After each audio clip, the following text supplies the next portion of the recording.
Magnolia Hotshots naman laban sa Token Text tropang giga nila Coach Shot Reyes na nag-aabol sa inaasam na Grand Slam. Kailangan nilang matalo ng 2 beses etong Magnolia para makalusot sa second round. Ang tanong din mga idol ay kung papayag ang Hotshots na mangyari yun. Tatapusin na ba agad nila ang series o hihirit ng isa pang laro ang TNT? Opening quarter mga idol, maagang pumutok si Calvin Oftana para sa Token Text tropang giga kung saan nagkaroon agad ito ng double digit sa puntos buwat ang opensa ng TNT. Mainit din agad para sa Magnolia Hotshots etong si Ian Sanggalang na meron na ding 6 points mga idol, nakapukol ng tig-isang 3 sina Polly at Save Lucero. Nakapondo din naman agad ng 5 points si Jerome Lastimosa, sila nga ang babao ng 4-point lead end of first quarter, 22-18. Second quarter di kita na ang laban, mabagal ang puntusan ng dalawang team. Si RR Pugoy naman ang sinasandala ng opensa ng Token Text mga idol habang balanse ang puntusan sa Magnolia. Late minutes umabante na naman ang Hotshots, nakakadami na ng punto si William Navarro. 3 yan para kay Kuya Will na nasundan ng 4 ni Polly. Nagwala na si Coach Shot Reyes, di nagugustuhan ng tawagan. Nanipa ng upuan, ayaw paawat, galit na galit sa mga referee. Nagpatuloy pa ang momentum ng Magnolia Hotshots mga idol, pumahabol pa ng isa pang 3 si Rom De La Rosa. Papatapos ang quarter, angat 7 kanilang lead end of first half, 44-37.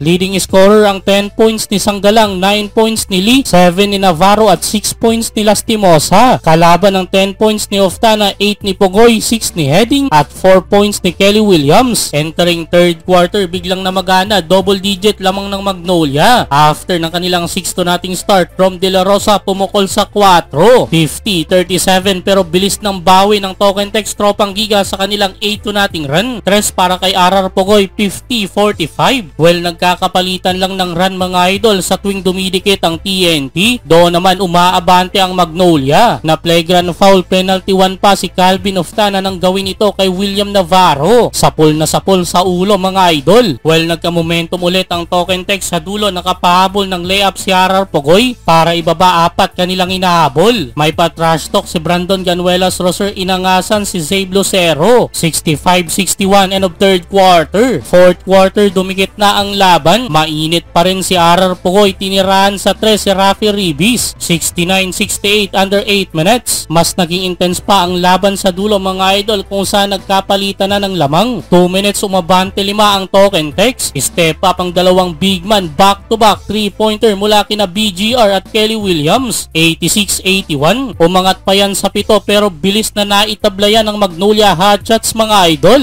Sa kanilang 7-0 start, including itong 4-point shot na naman ni Polly. Last 3 seconds, lumamang pa rin isa ang Token Text dahil sa free throw ni Kelly Williams. Pagkakataon na maipanalo sana ng Magnolia ang laban pero di sila nagkaroon dyan ng tira sa uli. Panalo ang Token Text tropang giga. Buhay pa ang TNT mga idol, meron pang game 2, delikado pa ang Magnolia Hotshots.